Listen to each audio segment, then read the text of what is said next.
నమస్కారం అమ్మా. జై శ్రీరామ్. నమస్కారం అమ్మ. జై శ్రీరామ్ అమ్మ. అమ్మ, రాముడి విగ్రహ ప్రతిష్ట అనేది 22వ తారీఖు రోజు జరగబోతుందమ్మా. చాలా సంతోషంగా ఉందమ్మా. నిజంగా కొన్ని సంవత్సరాల కళ అనే చెప్పాలి.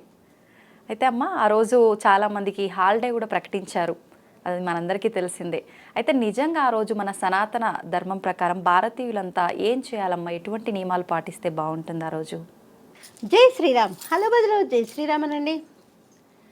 ఆ రోజు హాలిడే ప్రకటించారు కదా, కొంచెం చల్లగా కూడా ఉంది అని దుప్పటి ముసుగేసుకొని పడుకోవడం కాదు, సూర్యోదయానికి ముందరే నిద్ర లేవాలి. ఎందుకంటే విగ్రహ ప్రతిష్ట అంటే ఊరికినే ప్రతిష్ఠించరు కదా, దానికి చాలా తతంగా ఉంటుంది, అభిషేకాలు ఉంటాయి. రామచంద్రమూర్తికి పట్టాభిషేకం జరిగినప్పుడు కూడా అన్ని నదులలో నుంచి జలాలు, సముద్రాలలో నుంచి జలాలు హనుమంతుల వారు కాబట్టి ఆయన తీసుకుని వచ్చారు. మనవాళ్ళు కూడా ఏం చేశారు, ఎక్కడ అన్ని ప్రదేశాల నుంచి జలాలను తీసుకుని మనందరికీ కూడా మీడియా ద్వారా చూపిస్తూనే ఉన్నారు, ఈ జలాలు వచ్చేసాయి అని మనకి చెప్తూ. కాబట్టి అలాంటివన్నీ కూడా మనం ఊహించుకోవాలి. భగవంతుడు ఎప్పుడు కూడా భావనా మాత్ర సంతుష్ట హృదయాయ నమః అని అమ్మవారికి నామమే ఉంది. భగవంతుడు పిలిస్తే పలుకుతాడు. ఎప్పుడు పలుకుతాడు? మనం ఆర్తితో, భక్తితో, ప్రేమగా, నిజంగా ఆయన అక్కడ ఉన్నాడు అని పిలిస్తే పలుకుతాడు. ఇప్పుడు చంటి పిల్లాడు ఉన్నాడు అనుకోండి, వాడికి మాటలు రావు. వాడు ఏడవగానే మనం పరిగెత్తుకుంటూ వెళ్తున్నామా లేదా? వాడు ఏమన్నా మనల్ని పిలిచాడా? లేదు. ఒక సిగ్నల్ ఇచ్చాడు, నాకేదో కుదరలేదు, నాకేదో ఇబ్బందిగా ఉంది అని వాడు చెప్పగానే మనం పరిగెత్తుకుంటూ వెళ్ళామా లేదా? అలాగే భగవంతుడి విషయానికి వచ్చేటప్పుడు కూడా, అయ్యో రాముడి ప్రతిష్ఠ జరుగుతుంటే చీచీ నేను నిద్రపోవడం ఏంటి?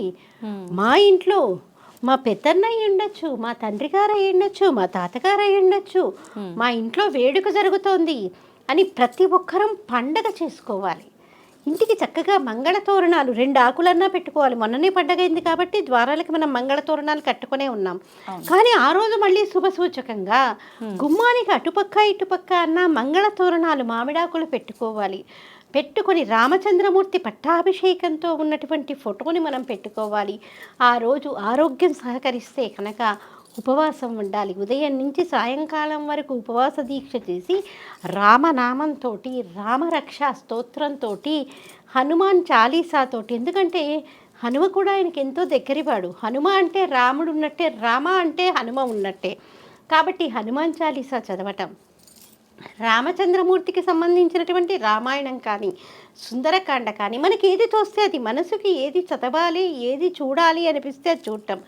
అంతేకాని సెలవు కదా అని ఓటీటీలో వచ్చేసేటువంటి సినిమాలు సెర్చ్ చేయటం కానీ, లేకపోతే ఎన్నో వేల ఎపిసోడ్స్ వచ్చే సీరియల్స్ 4 రోజులు బట్టి చూడట్లేదు అని అవి మనం చూడటం కానీ కాకుండా, ఈ రామచంద్రమూర్తికి సంబంధించినటువంటి విషయాలనే మనం చూసుకోవాలి.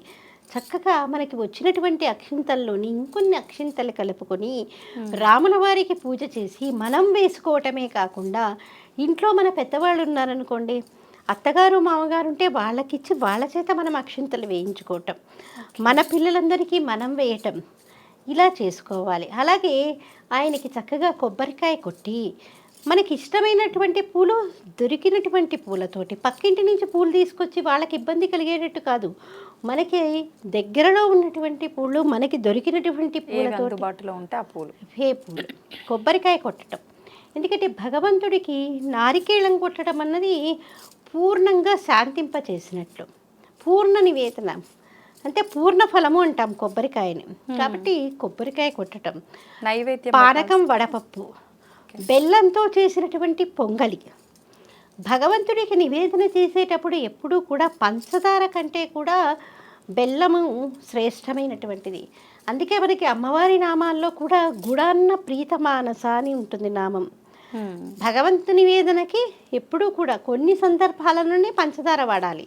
ఒక సరస్వతీదేవి ఆరాధన చేసేటప్పుడే మనము పంచదారతో చేసినటువంటి తెల్లటి పరమాన్నాన్ని మనం అమ్మవారికి నివేదన చేయాలి. మిగతా అప్పుడు ఎప్పుడు భగవన్ నివేదన చేసినా బెల్లంతో చేసినటువంటి పాయసాన్ని స్వామివారికి అయి ఉండొచ్చు, అమ్మవారికి అయి ఉండొచ్చు నివేదన చేయాలి. పానకం, వడపప్పు, అలాగే మనకి తోచినటువంటి పిండి వంటలు చేసి సాయంకాలం వరకు ఉపవాసం ఉండి, దీపావళి రోజు ఏ రకంగా అయితే మనం దీపాలు పెట్టుకుంటాము, దీపం ఎందుకు? సాక్షాత్ భగవంతుడు అక్కడ వచ్చి కూర్చుంటాడు. దీపాలు ఎందుకు వెలిగిస్తాము? భగవంతుడు ఆ దీపంలోకి ఆవాహన కాబడతాడు కాబట్టి దీపాలను వెలిగిస్తాము. మనకి తోచిన విధంగా మన యొక్క ఆర్థిక స్థితిని అనుసరించి ఇంటి చుట్టూ దీపాలు పెట్టుకోవటం. అవకాశం ఉన్నటువంటి వాళ్ళు ఏదైనా దొరికితే బాణాసంచా కాల్చటం. అమ్మ ప్రత్యేకించి 5 దీపాలు వెలిగించాలి అంటున్నారు కదమ్మా, నిజంగా 5 దీపాలు వెలిగించాలమ్మా అంటే లేదంటే 5 అన్న సంఖ్య పంచకృత్య పారాయణ అని అమ్మవారికి నామం. ఏవైనా కానీ 5 సంఖ్యకి విశేషమైనటువంటి స్థానం ఉందండి. ఈ 5 సంఖ్యతో చేసినటువంటి ఏ పనైనా 3, 5కి 9కి పరిపూర్ణమైనటువంటి శక్తి ఉంటుంది. కాబట్టి 5 దీపాల్లో ఏంటి, పంచభూతాలకి సాక్షిగా 5 దీపాలు. ఓకే. పంచభూతాలకి సాక్షిగా 5 దీపాలు పెట్టమని మనకి చెప్పారు. అంటే ప్రతిదానిలో కూడా భగవంతుణ్ణి చూడటం మన యొక్క సనాతన ధర్మంలో గొప్పనైనటువంటి విషయం. పంచభూతాలు, పంచకృత్యాలు, వీటికి సాక్షిగా మనకి పంచేంద్రియాలు, మన జ్ఞానేంద్రియాలు కూడా 5. కాబట్టి వీటన్నిటికీ సాక్షిగా 5 దీపాలు అన్నారు. తక్కువలో తక్కువ 5, ఇంకెంతైనా పెట్టుకోవచ్చు. మన ఇష్టం, మన శక్తి, మన ఓపిక, మన సంతోషం. ఇప్పుడు మనకు సంతోషంగా ఉందనుకోండి, ఎన్ని చీరలైనా గబగబా మార్చేస్తూ ఉంటామా లేదా? అవునమ్మా. అదే మనకి ఎన్ని చీరలు ఉన్నప్పటికీ మన మనసు సరిగ్గా లేకపోతే ఒక్కటి కూడా కట్టుకోలేము. అలాగే మన ఆనందం అనమాట. అయ్యో, మన రాముడికి గుడి కట్టాం, మన అయోధ్యలో రాముడిని ప్రతిష్ఠించుకున్నాం, ఇక అయోధ్య మనది, అయోధ్య రాముడు అయిపోయాడు, అయోధ్య రాముడిని మనం ఇప్పుడు సేవించుకోవచ్చు, అయోధ్యకి వెళ్తే గొప్పనైనటువంటి దేవాలయం, ఎక్కడా లేనటువంటి విధంగా నిర్మించినటువంటి దేవాలయం అని మనము తలుచుకుంటుండేనే ఒడలు పులకరిస్తూ ఉంది. మరి అలాంటి దేవాలయాన్ని చూస్తే మన ఆనందానికి ప్రతీకగా ఎన్ని దీపాలైనా వెలిగించుకోవచ్చు. 5 మటుకు తప్పకుండా వెలిగించి తీరాలి. జ్ఞానేంద్రియాలకి, పంచకృత్యాలకి, పంచభూతాలకి సాక్షిగా 5 దీపాలు తప్పకుండా వెలిగించాలి.